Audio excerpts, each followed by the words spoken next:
Bonjour à toutes et à tous, bonjour à tous les suiveurs et à tous les inconditionnels de Grégoire Omnisor, équipe nationale du Sénégal. D'ailleurs, on a un problème latéral gauche, on a une pénurie de latéral gauche de métier. Mais Lyon sur U20, on a une pénurie de latéral gauche de métier parce que on a Souleymane.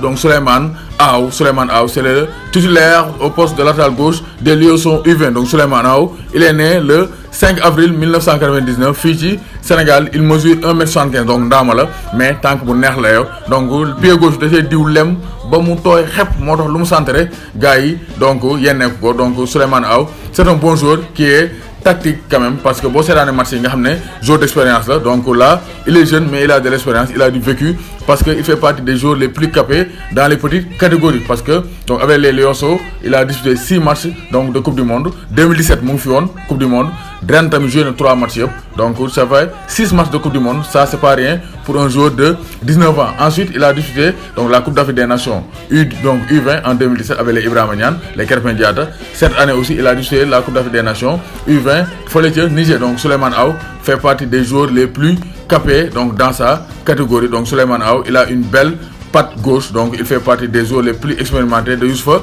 Dabo. Donc 2016-2017 joué na donc 8 matchs avec les Lionceaux U20, 5 matchs de Coupe d'Afrique des Nations et 3 matchs de Coupe du Monde. Cette saison 2018-2019 joué na 5 matchs de Coupe d'Afrique des Nations et 3 matchs de Coupe du Monde. Ça fait 16 matchs, donc 16 sélections donc en U20 donc entre 2017 et 2019. Donc Souleymane Aw est un joueur très compétitif donc au niveau de la petite catégorie. Moom la may particularité c'est un joueur qui est intelligent parce que boo seetloo à chaque fois day dàq ailier yi ba ñu war a centrer mu teg tànk, sinon il est bon dans la relance parce que à chaque fois du sànni bal donc soit il combine avec Ibrahima Niane ou bien Amadou Sagna wala mu passe au niveau du milieu de terrain avec Ousseynou Kawé Diagne, Dion Lopy wala mu delloo axe bi donc Moussa Ndiaye ou bien Souleymane Djimou Cissé. Donc c'est un joueur expérimenté ku tey la ba pare il a un atout, donc il a une belle patte gauche, loolu moo manqué équipe nationale du Sénégal. Un latéral de métier te Souleymane Aw mën naa occuper poste boobu dans le futur. Donc Souleymane Aw donc gis nañ coup franc bi mu dóor donc face à la Colombie donc ou bien face à la Colombie gis nañ coup franc bu donc bu naaj bi mu fa dóor après goal bi détendre horizontal génne bal bi. Donc je pense que Souleymane Aw peut être donc le latéral gauche que cherche l'équipe nationale A du Sénégal. Mais pour ce faire il faut que mu compétitif en club parce que gis nañ ne en club donc pour l'instant il n'a pas réussi à percer. Donc fee la njëkk a dem donc KSV Rosellar fa la def 2017-2018 joué fa 6 matchs, donc 6 matchs la fa joué donc dugal benn but, donc il a marqué donc un but le 22 avril 2017. Donc il a marqué un but à la 46e minute de jeu face à Tubizé. Donc KSV Rosellar donc mu ngi nekk deuxième division Belgique. Après ci la ko Kaas Open ancien club de Moussa Wagué donc ñoo ko woo lors de la saison 2017-2018 fa la jeexale saison bi mu joué fa benn match rek la fa joué en championnat. Donc il n'a joué qu'un seul match face à Zulte Waregem, joué na fa 90 minutes yëpp. Donc c'était le 29 juillet 2017. Après 2018-2019 il n'a pas encore joué de match, donc il est toujours en formation dans l'équipe réserve de Kaas Open donc en première division belge. Donc loolu moo ko desee percé au niveau des clubs, mais actuellement en équipe nationale du Sénégal dans la petite catégorie. Je pense que Souleymane Aw a fait le tour de la question. Donc il a 19 ans,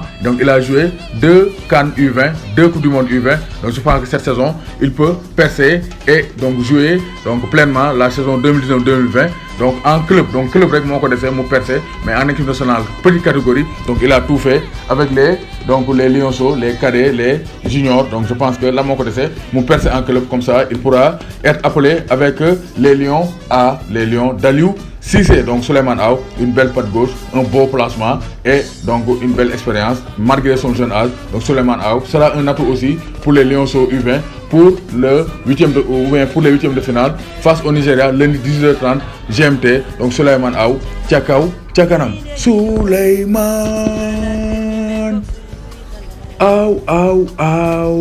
Donc maa ngi bëggee les chers inconditionnels de Grégoire Omnisport. Donc Kawman Thiam président Aïssa Bissab bi maa lay bëggee bu baax a baax di la màggal bu wér bon Baye Lahat Seck maa lay bëggee bu baax a baax Daouda Seck ndaanaan maa lay bëggee Boubacar Silam Salif Silam Baye Modou Diop Media Fight for Abdoulaye Sène Cheikh Bamba Diouf Cheikh Dieye donc Modou Mboub Mame Malick Camara Oumar Sall Afis Kébé Ousmane Boy maa lay bëggee bu baax Ibrahima Diop Ibrahima Fall Ndaw Mor Sidi maa lay bëggee Mbaye Sow maa lay bëggee donc soirée bon CFPT maa lay bëggee bu baax Matar Cissé Mame Mbaye Xelkom Abdoulaye Diatta Serigne Thiès Ibrahima Ngom Khadim Gueye fële ca Louga maa lay bëggee El Hadj Lo Abdou Ndaw Jéeri Dior Samsou Ndiaye maa leen di bëggee Mor Diop El Capo Ibrahima Khalil Mané maa leen di bëggee bu baax a baax Mohamed Faye maa lay bëggee di la siyaar bu wér a wér Mohamed Fall Talibé Bamba maa lay bëggee Abdou Khadre siyaar naa lu wér Ali Sow Ahmed Sakho Ahmadou Abdou Ndaw donc Bamba Ndiaye Balla Seck Bara donc Basley l'homme de Cuuraay Bidio le King Biram Kër Traoré Boy Séeréer Boubacar Seck